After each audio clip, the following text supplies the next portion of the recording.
Bonjour, aujourd'hui une vidéo consacrée aux résolutions graphiques d'équations et d'inéquations. Alors, premièrement le cas des équations, donc on va pas s'attarder puisque résoudre l'équation f de x égale k revient à trouver les antécédents de k par la fonction f, donc je vous renvoie à la vidéo sur les déterminations d'antécédents. Alors, pour résoudre cette fois-ci une inéquation, c'est-à-dire quelque chose du type f de x strictement plus petit que k, f de x strictement plus grand que k, f de x inférieur ou égal à k, ou f de x supérieur ou égal à k, eh bien dans un premier temps, la méthode est la même, c'est-à-dire qu'on va commencer par placer le point de coordonnées 0k sur l'axe des ordonnées, autrement dit, on place le nombre k sur l'axe des ordonnées. Ensuite, toujours de la même manière, on trace la parallèle à l'axe des abscisses qui passe par ce point, autrement dit on trace une droite horizontale dans un repère classique qui passe par ce point. Ensuite, la méthode diffère suivant le type d'inéquation qu'on considère. Si je considère une inéquation du type f de x strictement plus petit que k, eh bien je vais regarder les points de la courbe de f qui sont en dessous de la droite, donc f de x plus petit que k en dessous. Si je considère une inéquation du type f de x inférieur ou égal à k, donc comme c'est f de x plus petit que k, plus petit ou égal mais plus petit, je vais regarder de la même manière qu'à la ligne précédente les points de la courbe de f qui sont en dessous, mais comme il y a le ou égal, je regarde les points qui sont en dessous ou sur la droite. Donc je considère aussi les points d'intersection. Pour une inéquation du type f de x strictement plus grand que k, eh bien je considère les points de la courbe de f qui sont au-dessus de la droite. Pour f de x supérieur ou égal à k, je regarde les points de la courbe de f qui sont au-dessus ou sur la droite, toujours, quand il y a le ou égal, je considère également les points d'intersection. Une fois que j'ai fait ça, je lis les abscisses des points que j'ai considérés, ce sont les solutions de mon inéquation. Un petit exemple d'application, donc on considère la courbe d'une fonction f et l'inéquation f de x strictement plus grand que 3 dont on aimerait déterminer l'ensemble des solutions. On applique la méthode que l'on vient de voir, donc on commence par placer le nombre 3 sur l'axe des ordonnées, ensuite on trace la droite parallèle à l'axe des abscisses, c'est-à-dire horizontale, qui passe par ce point. Comme mon inéquation est f de x strictement plus grand que 3, je vais considérer les points de la courbe qui sont au-dessus de cette droite, donc je les ai surlignés en bleu ici. Et les solutions sont les abscisses de ces points. Alors on voit qu'ici les abscisses de ces points, ça va être un intervalle qui est ici, qui va aller de moins 4 à moins 3, quelque chose. Alors ici je vais dire moins 3,4, on est toujours confronté à ce problème de précision du graphique. Mettons moins 3,4.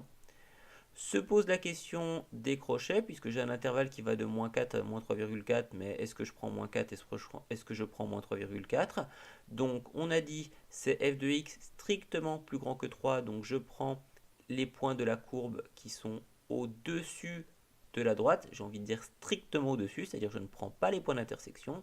Donc le point qui correspond à l'abscisse moins 4 est au-dessus de la droite, donc je vais prendre moins 4. Le point qui correspond à l'abscisse moins 3,4 est sur la droite, donc lui je ne le prends pas puisque c'est strictement.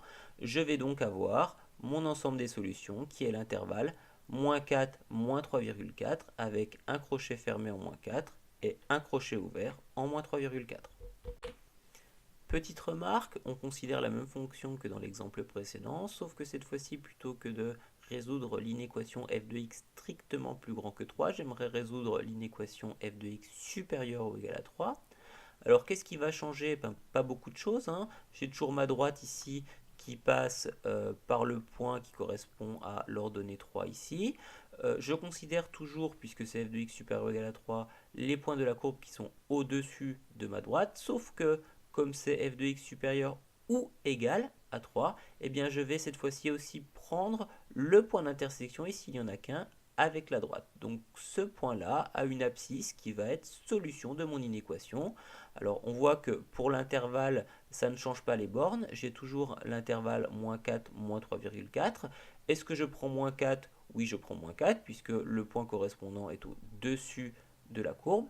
Est-ce que je prends moins 3,4? Eh bien oui, cette fois-ci je le prends puisque comme je résous f de x supérieur ou égal à 3, je prends aussi les points qui sont sur la droite. Donc j'obtiens l'intervalle moins 4, moins 3,4, crochet fermé en moins 4, crochet fermé en moins 3,4. Dernier exemple, toujours avec la même fonction, on veut cette fois-ci résoudre l'inéquation f de x strictement plus petit que 0, donc j'applique ma méthode, je place 0 sur l'axe des ordonnées, je trace ensuite une droite horizontale passant par ce point, autrement dit je surligne l'axe des abscisses.